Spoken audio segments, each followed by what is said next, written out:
Our final exercise for this particular phase that we'll go over, again, there are many other exercises that we do, but this is a staple in our phase 2 program when you're out of pain for runner's knee or patellar tendon issues, is the dumbbell hip thrust. Now, you can do this with a barbell and progress to that if you have that set up at home. Maybe you've done those before. If you don't have a barbell at home or that setup, or maybe you don't have the weights to do that, grab a dumbbell. Again, as with everything, we're always trying to progress the load over time. We're going to use a 20-pound today, but my goal is to start increasing that to the point where I'm going to be having some challenges getting that load up, because if we're not progressing, we're not going to be able to get the most gains that we can from each of our legs. So I also like the dumbbell hip thrust because it allows us to work each leg separately, which in the case of runners, running is a one-legged sport or single-leg sport.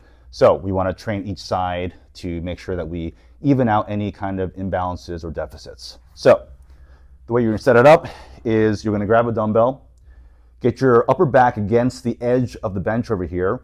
And if you have a sort of a dinky bench at home, which it happens, place the bench against the wall so you have that secure. Ours are pretty heavy over here.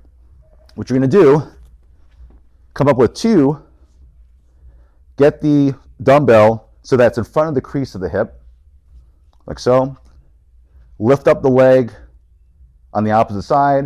I'm going to come down to where my butt touches the ground over here.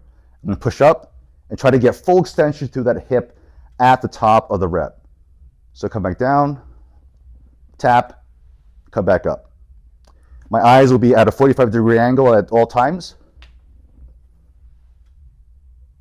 And that'll help us to work the glute in a fashion that's going to help it to get stronger. So those are 3 exercises in our phase 2. Hopefully that helps on how to do that correctly when you're at home or at the gym.